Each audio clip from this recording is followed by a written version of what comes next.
Hi, you are tuning in to the long version explainer of what on earth the DeSouza case was about. Our case began in 2015 when we fell in love and got married here in Northern Ireland.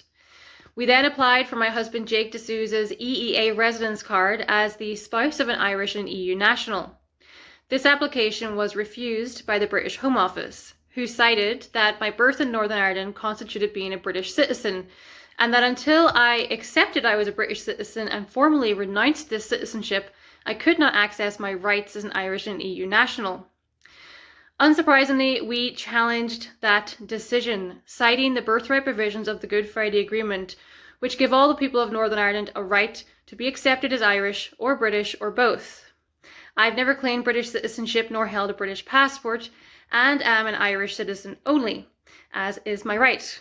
So we took it through the courts.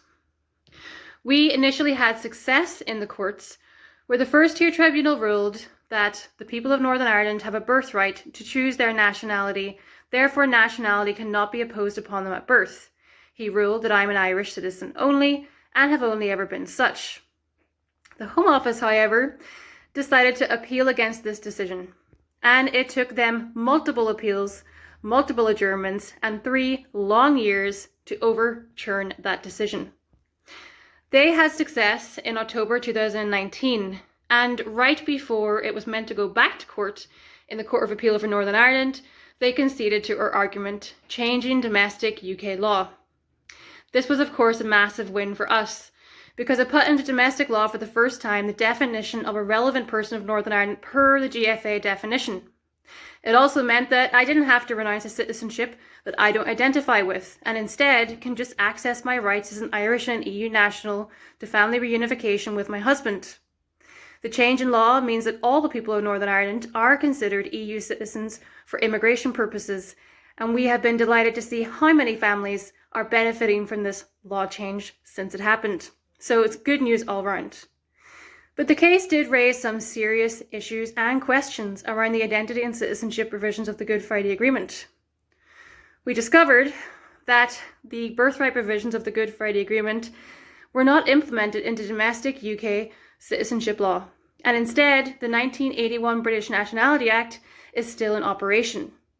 Ireland, by contrast, did amend its citizenship legislation after the Good Friday Agreement. This broader issue still needs to be addressed, and through our case and campaign, we received widespread political support to actually get substantive legislative changes. This includes the majority of Northern Ireland's political parties, the Labour Party, the SNP, the Irish government, members of US Congress, both North and South, the EU Commission, all of which supported our case and campaign to ensure that everyone in Northern Ireland has their birthright to be accepted as Irish or British or both fully respected. We argued in court for a generous approach that took into account the constitutional nature of the Good Friday Agreement, and it was difficult to see the Home Office and British government arguing against that principle, and it raised significant concerns as to their commitment to the Good Friday Agreement. Our case is now over, but we will continue to champion the Good Friday Agreement and continue to try and get substantial legislative changes to UK citizenship law in addition to what we already secured.